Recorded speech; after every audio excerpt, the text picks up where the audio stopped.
जे महाजात्रा हूँ राधानाथ कवि प्रतिभार सर्वश्रेष्ठ निदर्शन एवं ये महाजात्रा काव्य माध्यम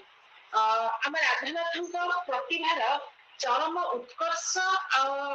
जो कहती गोटे कवि प्रतिभार साफल्य को आम मैंने निश्चित भाव में आम देखिपर एवं जितेबले महाजात्रा प्रकाश पाउची से प्रकाशित हबार पूर्व उत्कल प्रभा पत्रिकार 1892 मसीहा जून संख्या ठारू आमर धारावाहिक भाव में महाजात्रा बाहर 1896 मसीहा जानुरी मसरे कनिकार जी राजमाता जे कि कृष्णप्रिया पाट महादेई तांकर साहाज्य आउर सहयोग महाजात्रा पुस्तक रूप लाभ करुछि एवं महाजात्रार पांडुलिपि प्रस्तुत कला बेले आमर राधानाथ ताको 30 सर्गरे विभक्त करिथिबा कथा तांकर जीवनी पढ़िले आमे जानिबा पिलामान तमाने देखिबो राधानाथଙ୍କ जीवनीर पृष्ठा 312 रे से कथा उल्लेख करिछन से जेतेबेले द्वादश 1200 सर्गर शेष पर्यंत से संपूर्ण करुछंती अवशिष्ट 18 सर्गर खसड़ा मध्य से प्रस्तुत करछंती किंतु ए समय रे से सरकारी चाकरी ठाई तांकर केतेक निम्न कर्मचारी मानकर जो विरोधर शिकार होउछंती एवं पदोन्नति को लेकिन मध्य शत्रु हो पड़ती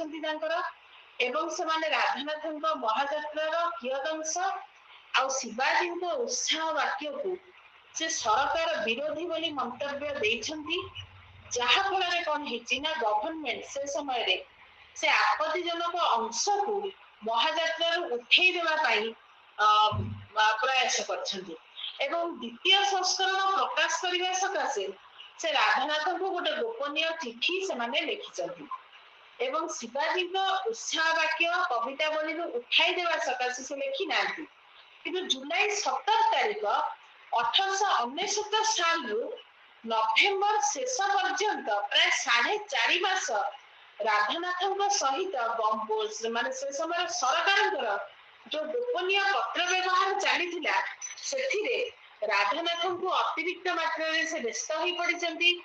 विव्रत हो पड़ती चिंतित और अस्थिर हो पड़ती से दुश्चिंतार पूरा कालातिपात कर स्वास्थ्य रे अवनति देखा देउची ए सब आमे तांको जीवनी पढ़िले राधानाथ जीवनी रु आमे ए सब कथा जानि परिबा तेनु सेथि पई से 7टी सर्ग भितरे से महाजात्रा चिरदिन पाई गोटे जदियो आमर ताको आमे असंपूर्ण काव्य बोली आमे कहूचे तेनु से ताको 7टी सर्ग भितरे से ताको सीमाबद्ध कर दैछथि एवं किंतु ए असंपूर्णता सत्वे भी महाजात्रा आमर महाकाव्यर गौरव रे महिमान्वित हेकि रहिछि किंतु केतेक समालोचक मानक दृष्टिकोण रु ताको महाकाव्य केही कहबाकू मध्ये कुंठाबोध करंती किंतु मो दृष्टि रे महाकाव्य कहबाकू कोनोसी कुंठा नहीं बा द्विधा नहीं केना कथा वस्तु रे जो यूनिटी रहिबा कथा जो एकत्व रहिबा कथा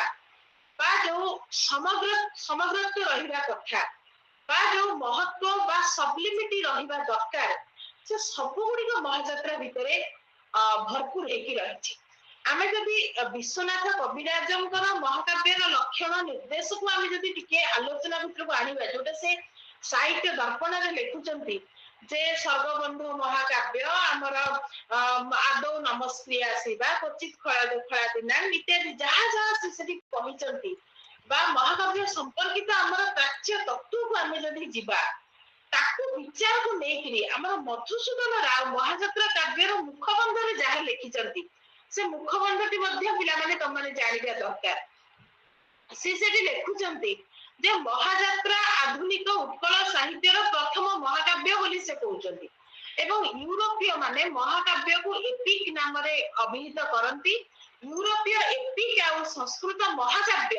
ए दुईटा जाक मध्य रे प्रणालीगत किंचित वैषम्य थिले मध्य एमानकर उद्देश्य होउची गोटिए कौनसी देवभाव संपन्न उदार चरित्र महापुरुषंकर एक महत और मनोहर कार्य ବା ଅନୁଷ୍ଠାନର ମହାକାବ୍ୟର ପ୍ରାଣ ଅଟେ ବୋଲି ସେ କହୁଛନ୍ତି। ଅନୁଷ୍ଠାନର ଏକତ୍ବ, ଅନୁଷ୍ଠାନର ମହତ୍ବ, ଅନୁଷ୍ଠାନର ଉପାଦେୟତ୍ୱ ବା ବୈଚିତ୍ର୍ୟମୟୀ ମନୋହାରିତା ଦେଖି ମହାକାବ୍ୟର କବି ଆମ୍ଭମାନଙ୍କ କଳ୍ପନାରେ ପରିସର ବର୍ଦ୍ଧିତ କରିବା ପାଇଁ ଆମ୍ଭମାନଙ୍କ ନିକଟରେ ଧର୍ମାନୁପ୍ରାଣିତ ଆଦର୍ଶ ଚରିତ୍ର ବୀରର ଉପାଦେୟ ଆଲେଖ୍ୟ ଉପସ୍ଥାପିତ କରି ଆମମାନଙ୍କ ହୃଦୟରେ ବିସ୍ମୟ, ଭକ୍ତି, ଉଦାର ସହାନୁଭୂତି ଭଳି ମହାଭାବ ମାନଙ୍କୁ ଜାଗରିତ କରୁଛନ୍ତି। ଏକଥା ମଧୁସୂଦନ କହୁଛନ୍ତି। ଏକଥା ଆମେ ରାଧାନାଥଙ୍କ ଗ୍ରନ୍ଥାବଳୀରେ ଆମେ ପାଇବା, ପୃଷ୍ଠା 193 ଆମେ ପାଇବା। ତେଣୁ ଏସବୁ ଆଲୋଚନା ଆଉ ପର୍ଯ୍ୟାଲୋଚନା ବା ସମାଲୋଚନା ଭିତରେ ମହାଯାତ୍ରାକୁ ମହାକାବ୍ୟର ଆମେ ଯୋଉ ସ୍ୱୀକୃତି ଆମେ ଦଉଛେ, ସେ ସ୍ୱୀକୃତି ଦବାରେ କୌଣସି ପ୍ରତିବନ୍ଧକ ସୃଷ୍ଟି କରାଯାଇ ନପାରେ। କାରଣ ବର୍ତ୍ତମାନ ଆମେ ଦେଖୁଥିବା ମହାଯାତ୍ରାରେ ଆମେ 7ଟି ସ୍ୱର୍ଗରେ ରାଧାନାଥ ମହାକାବ୍ୟର ସମସ୍ତ ପ୍ରାଚ୍ୟ ଆଉ ପାଶ୍ଚାତ୍ୟ ଲକ୍ଷଣ ପ୍ରତି ଅତ୍ୟନ୍ତ ସତର୍କ ଦୃଷ୍ଟି ରଖିଛନ୍ତି କହିଲେ ଭୁଲ ହବ ନାହିଁ। ଯେମିତି ମିଲ୍ଟନଙ୍କର ପାରାଡାଇଜ ଲଷ୍ଟରେ ଆମର ସେ ତାଙ୍କର ସ୍ମରଣୀୟ ଦେବୀ ନ୍ୟୁଜ ଦେବୀଙ୍କୁ ସେ ଗ୍ରନ୍ଥର ନିର୍ବିଘ୍ନରେ ପରିସମାପ୍ତି ପାଇଁ ସେ ଅନୁରୋଧ କରୁଛନ୍ତି। ରାଧାନାଥ ସେଠି ଝଙ୍କଡ ବାସିନୀ ମା ଶାରଳାଙ୍କୁ ସେହିପରି ବନ୍ଦନା ଆରମ୍ଭ କରିଛନ୍ତି। ଏବଂ ମହାଯାତ୍ରାରେ ଯୋଉ ଚରିତ୍ର ମାନଙ୍କୁ ସେ ଆଣିକି ଆମକୁ ଦେଖାଉଛନ୍ତି, ଯୋଉ ଚରିତ୍ରର ଅବତାରଣା କରାଯାଇଛି ଆମର ମହାଯାତ୍ରାରେ, ସେ ସବୁ ଚରିତ୍ର ମାନେ ହଉଛନ୍ତି ଆମ ଭାରତ ବର୍ଷର ସମସ୍ତେ ଗୋଟେ ଗୋଟେ ଜାତୀୟ ଚରିତ୍ର। ଏବଂ ଯୋଉ ବିଷୟ ଆଉ ଯୋଉ ସମସ୍ୟା ଉପରେ ସେ ଗୁରୁତ୍ୱ ଆରୋପ କରୁଛନ୍ତି ତାହା ହେଉଛି ଆମ ଭାରତର ଜାତୀୟ ସମସ୍ୟା। ପୁଣି ଆମେ ଯଦି ବିଷୟ ବର୍ଣ୍ଣନା ପାଖକୁ ଯିବା ତାହେଲେ ବିଷୟ ବର୍ଣ୍ଣନା ଭିତରେ ମଧ୍ୟ କବି ନଦୀ ସମୁଦ୍ର ଠାରୁ ଆରମ୍ଭ କରି ସମଗ୍ର ଭାରତର ନଦ ନଦୀ ପର୍ବତ ବନ ପାହାଡ ନଗର ବର୍ଣ୍ଣନା ସମର ଚିତ୍ର ଏ ସବୁ ଗୁଡିକ ସେ ଆମକୁ ମହାଯାତ୍ରା ଭିତରେ ଦେଖାଉଛନ୍ତି। ଏବଂ ମହାଯାତ୍ରାର କାବ୍ୟ ନାୟକ ସେ କରିଛନ୍ତି କାହାକୁ ନା ଯୁଧିଷ୍ଠିରଙ୍କୁ। ସେ କହୁଛନ୍ତି ଯେ ପ୍ରଭାସ ତୀର୍ଥରେ ଯେତେବେଳେ ଯାଦବ ମାନଙ୍କର ମୃତ୍ୟୁ ଆଉ ଯଦୁବଂଶର ଧ୍ୱଂସ ହଉଛି, ସେ ଧ୍ୱଂସ ପରେ ଶ୍ରୀକୃଷ୍ଣଙ୍କର ମହାପ୍ରୟାଣ ବାର୍ତ୍ତା ଶ୍ରବଣ କରୁଛନ୍ତି କିଏ ନା ଆମର ଯୁଧିଷ୍ଠିର। ଏବଂ ତାପରେ ସେ ସବୁଦିନ ଲାଗି ନିଜ ରାଜ୍ୟରେ ଅଭିମନ୍ୟୁଙ୍କର ଯୋଉ ଶିଶୁ ପୁତ୍ର ପରୀକ୍ଷିତଙ୍କୁ ରାଜାଭିଷେକରେ ରାଜା ସିଂହାସନରେ ତାଙ୍କୁ ଅଭିଷିକ୍ତ କରେଇକିରି ସେ ନିଜ ଭାଇ ଭୀମ, ଅର୍ଜୁନ, ନକୁଳ, ସହଦେବ ତଥା ସ୍ତ୍ରୀ ଦ୍ରୌପଦୀଙ୍କ ସହିତ ମହାଯାତ୍ରା ଆରମ୍ଭ କରୁଛନ୍ତି। ଏବଂ ପାଣ୍ଡବ 5 ଭାଇ ମାନଙ୍କର ଏଇ ମହାଯାତ୍ରାରୁ ହିଁ ମହାଯାତ୍ରା ମହାକାବ୍ୟର ଆରମ୍ଭ ହେଇଛି। ତେଣୁ ପାଣ୍ଡବ ମାନଙ୍କର ଏଇ ଯୋଉ ଅନ୍ତିମ ଯାତ୍ରା ସମ୍ବାଦ ସେତେବେଳେ ସମଗ୍ର ରାଜ୍ୟରେ ପୁରା ମାନେ ଯୋଉ କହନ୍ତି ବିଜୁଳି ବେଗରେ ଖେଳି ଯାଇଛି ଏବଂ ସାଧାରଣ ପ୍ରଜା ମାନଙ୍କ ପାଖରେ ଗୋଟେ ଯୋଉ କହନ୍ତି ହଇଚଇ ସୃଷ୍ଟି କରିଛି। ଏବଂ ରାଜ୍ୟବାସୀ ମଧ୍ୟ ପାଣ୍ଡବ ମାନଙ୍କୁ ଯେତେବେଳେ ଶୁଣୁଛନ୍ତି ଯେ ମାନେ ମହାଯାତ୍ରାରେ ଅନ୍ତିମ ଶେଷ ଯାତ୍ରାରେ ଯାଉଛନ୍ତି, ସେତେବେଳେ ସେମାନେ ମଧ୍ୟ ଶୋକାଭିଭୂତ ହେଇ ପଡିଛନ୍ତି ଏବଂ କିଛି ଦୂର ପର୍ଯ୍ୟନ୍ତ ସେମାନେ ସବୁ ସେମାନଙ୍କ ପଛେ ପଛେ ଚାଲିକି ମାନେ ଗମନ କରୁଛନ୍ତି। ଏବଂ ସୂର୍ଯ୍ୟାସ୍ତ ସେତେବେଳେ ହେଇ ଆସିଛି ଏବଂ ସୂର୍ଯ୍ୟାସ୍ତ ହବାରୁ ନିଜ ନିଜ ପୁରକୁ ସେମାନେ ଫେରି ଆସୁଛନ୍ତି, ଅତ୍ୟନ୍ତ ଶୋକାଭିଭୂତ ହେଇକିରି ଫେରୁଛନ୍ତି।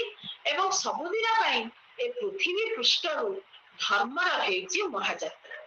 ଏବଂ ସମଗ୍ର ପୃଥିବୀରେ କଳିର ଅନୁପ୍ରବେଶ ଘଟିଛି, କଳି ସେ ସମୟରେ ଆସିଛି।